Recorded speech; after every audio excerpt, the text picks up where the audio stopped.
had enough of Ubers, and we conveniently found ourselves in a 2011 Audi R8 V8, no less. Now, long-time viewers of the channel may be familiar with the story, which is effectively that the Audi R8 is the car responsible for me ultimately ending up being in this wild world of YouTube. And it just so happens that it was the 4.2 litre naturally aspirated 2011 V8. So that is the car that ultimately led to doing what I am doing today. At that time, this car was like a groundbreaking car. It was still really fresh. It was the kind of car that the design and styling from a company like Audi made the rest of the automotive world stand to attention and go, oh dear, what have we been doing, considering that we were Ferrari, Aston Martin and Porsche, and then Audi out of nowhere came out with this thing.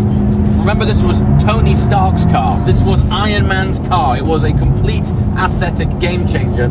Should we get another one of these in manual? You know, the R-tronic box was kind of questionable back when it launched, but today, when there's twin clutches around, the downshifts are fine. The upshifts are lethargic at best. Oh, the downshifts are excellent. But, I mean, if you were going to be buying one of these, you have to go manual. Did you hear? You can time between shifts on the upshift. It's boggy, it's laggy.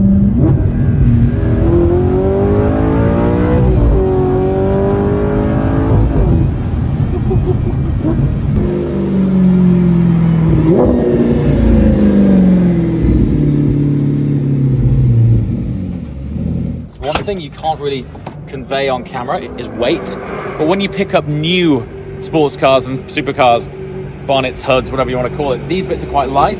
This, in comparison to modern day cars, that feels like a piece of steel. It's quite heavy. It's not often we're in front of an original R8, so I thought it was worth a revisit to touch on some of the more iconic design points which made this car so famous. Starting with, it's a tiny detail, but the front design language of this car, the sort of face as it were, became iconic sort of overnight. It's got these sort of dotted LEDs that run along the silhouette of the light, but really tight in there, just inside there, is this sort of floating element which is part of the projection beam of the headlight, which actually has the script R8 sort of laser etched inside it. It is that sort of detail that you don't see at first sight.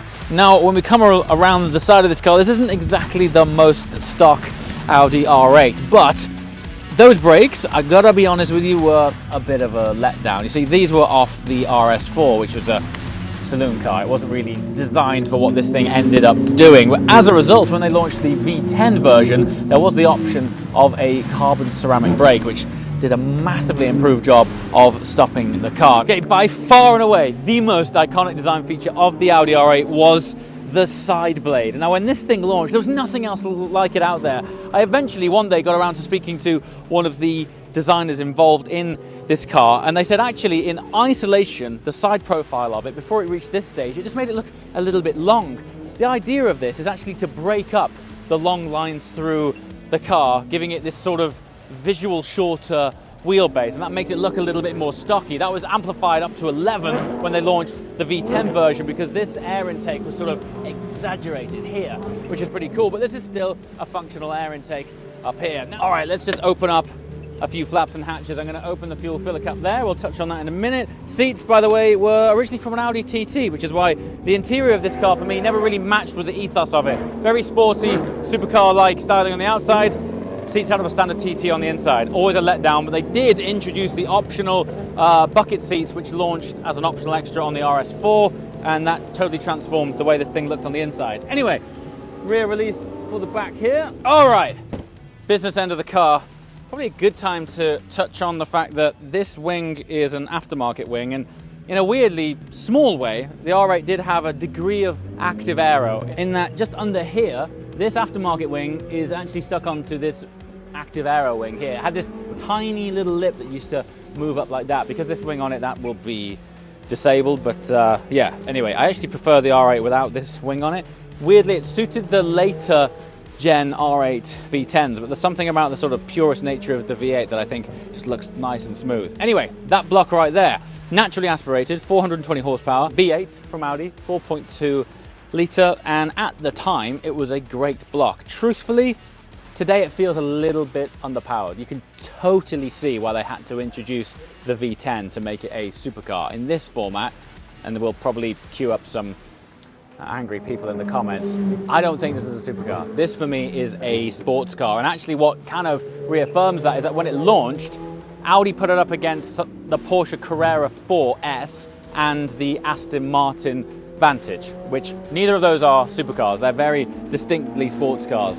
Not to detract from this thing, it doesn't hang around, but it ain't no supercar. And then at the rear, this was also part of the iconic design language. There was all these sort of horizontal slots, and all of these here, all of this mesh is just designed for heat extraction. It's a very cool thing. I also remember when this launched thinking that that was a diffuser.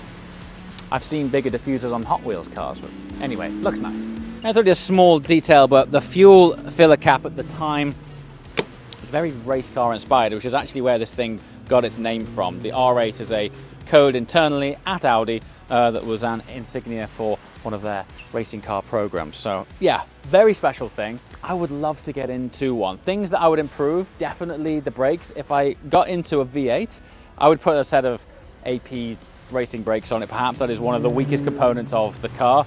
Then the interior, the seats in that, you can't be having early generation TT seats in a car this beautiful. And then the number one thing for daily driver engagement and just pure sanity is the upgraded head unit and infotainment system. I am not exaggerating when I say that the original system really looks like early MS-DOS. It was terrible. Comments below.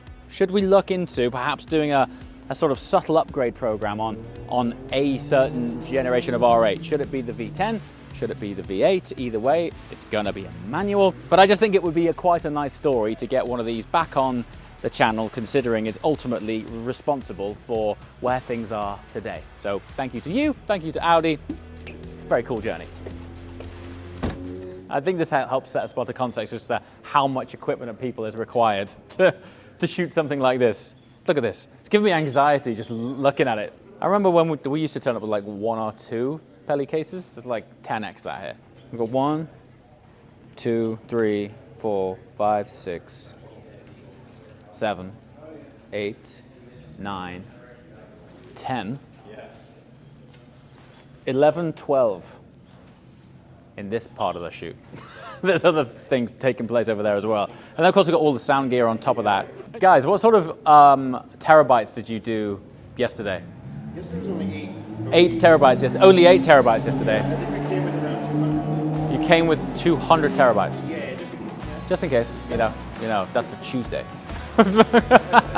This is cool. So this is one of the cars on the show.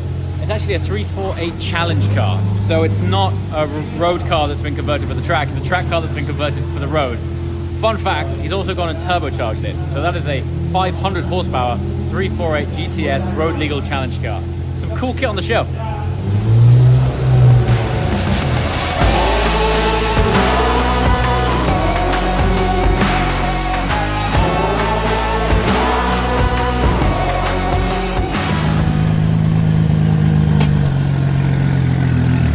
Right, so the format of the show, without giving away too much, is I'm basically representing the exotic / supercar contingent of the show. And so there's some good banter between me and Adam, giving each other a bit of hassle about JDM tuner versus supercars. But we're in the middle of episode 3. This guy's brought down a mildly tuned 600 LT. And even during his practice laps, he's been lapping the JDM cars. So we're happy about this episode so far. Although the idea of it is it's a multi-discipline thing. So we've got drag racing as well as lap times. So this might not fare that well under the drag racing segment, but on the lap times, dude's literally lapping people. So that's good. What did you break? My axle. Oh, no.